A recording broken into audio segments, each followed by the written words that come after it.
तर नमस्कार, मी राहुल जवदे आरजे मराठी या चॅनलवर आपले स्वागत आहे। तर मित्रांनो, सर्व दिव्यांग लाभार्थ्यांना आता त्यांची ऑनलाईन नोंदणी ही दिव्यांग सहाय्यक पोर्टलवर करणे अनिवार्य करण्यात आलेली आहे।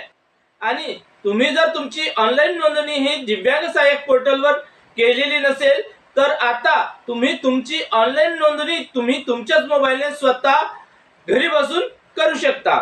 तर ती ऑनलाईन नोंदणी तुम्ही मोबाईलच्या सहाय्याने कशा पद्धतीने करायची याबद्दल सविस्तर माहिती आपण या व्हिडिओमध्ये समोर पाहणार आहोत। तर त्यासाठी व्हिडिओ शेवटपर्यंत पूर्ण पहा। व्हिडिओ आवडला तर एक लाईक जरूर करा व असेच महत्त्वपूर्ण माहितीचे व्हिडिओ पाहत राहण्यासाठी आपल्या चॅनलला सबस्क्राइब करून घ्या। चला तर मग बघूया दिव्यांग सहाय्यक पोर्टलवर ऑनलाईन नोंदणी मोबाईलच्या सहाय्याने कशी करायची। तर बघा, सर्वात अगोदर आपल्याला क्रोम ब्राउझरवर यायचं आहे। क्रोम ब्राउझरवर आल्यानंतर इथे सर्च बारमध्ये दिव्यांग सहाय्यक पोर्टल असं आपल्याला सर्च करायचं आहे। आणि हे ते सर्च केल्यानंतर इथे दिव्यांग सहाय्यक पोर्टलची अधिकृत वेबसाईट वरती दिसेल, यावर आपल्याला क्लिक करायचं आहे। तर इथे क्लिक केल्यानंतर आता अधिकृत वेबसाईट पोर्टल ओपन झालेलं आहे। तर इथे आल्यानंतर दिव्यांग व्यक्तीसाठी एकदाच नोंदणी हे ऑप्शन इथे दिसत आहे। आणि त्याचबरोबर आपल्याकडे UDID कार्ड नाही काय, स्वावलंबन पोर्टलवर अर्ज करा। जर आपल्याकडे UDID कार्ड नसेल तर या ऑप्शनवर क्लिक करून आपण डायरेक्ट UDID पोर्टलवर जाऊन आपला अर्ज सादर करू शकतो। पण आपल्याकडे UDID कार्ड असेल, दिव्यांग व्यक्तीसाठी एकदाच नोंदणी या ऑप्शनवर आपल्याला क्लिक करायचं आहे। तर इथे क्लिक केल्यानंतर आता आपल्याला वैयक्तिक माहिती भरायची आहे। तर तुमच्याकडे UDID कार्ड आहे काय, तर होय माझ्याकडे UDID कार्ड आहे, या ऑप्शनवर आपल्याला आता क्लिक करून घ्यायचं आहे। तर इथे क्लिक केल्याच्या नंतर इथे जो आपला UDID कार्ड जो आहे यावरचा हा जो नंबर आपल्याला टाकायचा आहे, जो MH ने सुरुवात होते। तर हा नंबर टाकल्याच्या नंतर इथे लाभार्थी जो UDID कार्ड आहे ज्यांचं, त्यांची जन्मतारीख इथे टाकायची आहे। तर आता ही जन्मतारीख टाकल्यानंतर OTP पाठवा या बटनवर आपल्याला क्लिक करायचं आहे। त्यांच्या आधारला जो नंबर असेल त्यावर OTP जाईल, तो OTP आपल्याला इथे बघून टाकून घ्यायचा आहे।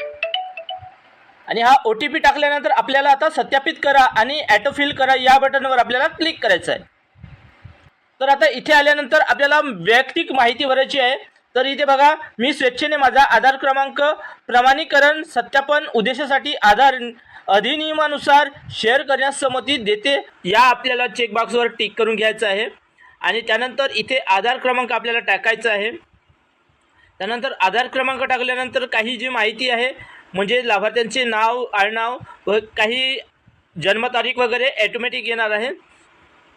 तर जी माहिती ऑटोमॅटिक आलेली आहे ती तशीच राहू द्यायची आहे आणि जी माहिती नसेल ती माहिती आपल्याला टाकायची आहे। तर बघा, इथे रेड कलरमध्ये स्टार करून दिसत आहे, ही माहिती आपल्याला भरणे अनिवार्य आहे। वैवाहिक स्थिती विवाहित आहे की अविवाहित आहे ते टाकायचं आहे। त्यानंतर कुटुंब माहिती टाकायची आहे। तर काही माहिती ऑटोमॅटिक आली असेल, जी नसेल आली ती आपल्याला भरून घ्यायची आहे। त्यानंतर इथे वडिलाची माहिती टाकायची आहे, वडिलाचे नाव, वडिलाचे आडनाव आणि वडील दिव्यांग आहेत काय, तर वडील दिव्यांग असेल तर दिव्यांग होय किंवा नसेल तर नाही। त्यानंतर आईबद्दलची माहिती टाकायची आहे। तर आईचे नाव, आईचे मधले नाव आणि आईचे आडनाव। त्यानंतर आई दिव्यांग आहेत काय, तर दिव्यांग असेल तर होय, नसेल तर नाही।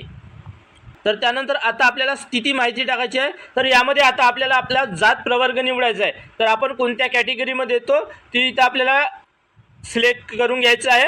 यामध्ये आपली जात प्रवर्ग निवडून आपल्याला सिलेक्ट करून घ्यायचं आहे।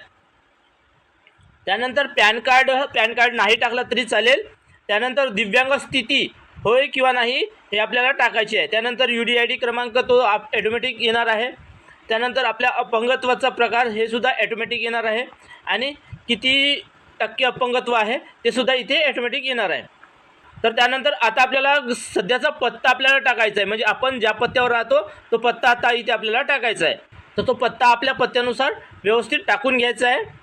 त्यानंतर स्थायी पत्ता, तर आपण जो पत्ता भरलेला आहे त्या पत्त्यावर आपण राहतो काय, तर होय किंवा नाही। जर आपण त्याच पत्त्यावर राहत असेल तर होय आपल्याला सिलेक्ट करून घ्यायचं आहे।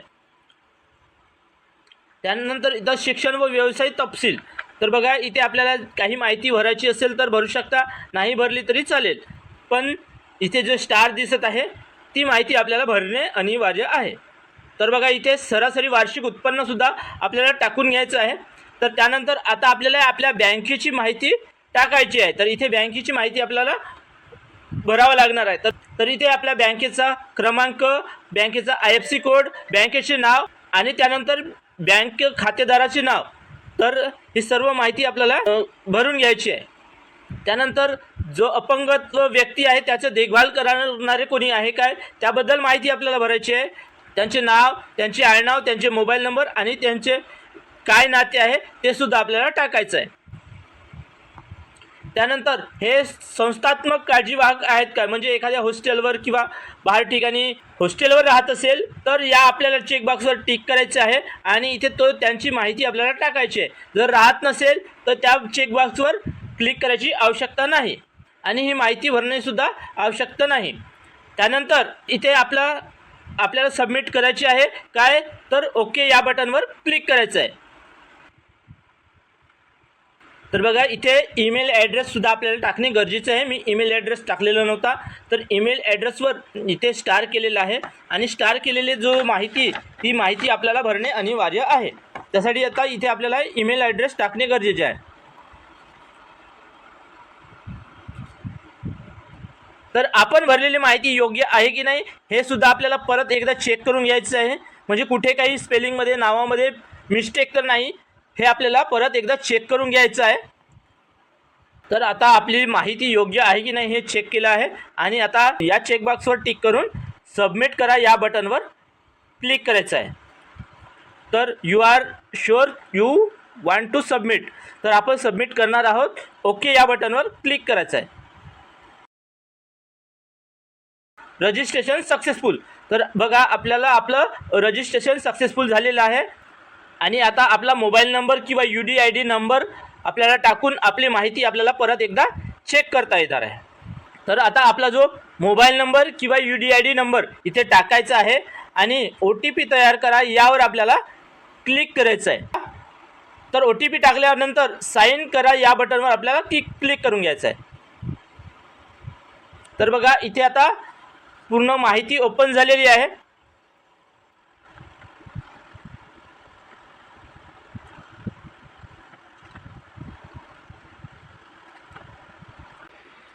तर बघा इथे आपले डॉक्युमेंट्स आपल्याला अपलोड करायचे आहे. तर बघा इथे अपलोड करताना इथे जे आपले डॉक्युमेंट्स आहे हे PDF किंवा PNG किंवा JPG मॅक्सिमम 5 MBच्या याचे आपल्याला PDF तयार करून इथे आपल्याला अपलोड करायची आहे.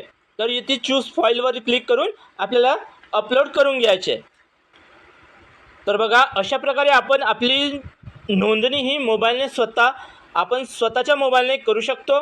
तर इथे आपली नोंदणी सक्सेसफुली झालेली आहे. तर आशा करतो ही माहिती तुम्हाला आवडली असेल. माहिती आवडली असेल तर एक लाईक जरूर करा व अशीच माहितीची व्हिडिओ पाहत राहण्यासाठी आपल्या चॅनलला सबस्क्राईब करून घ्या.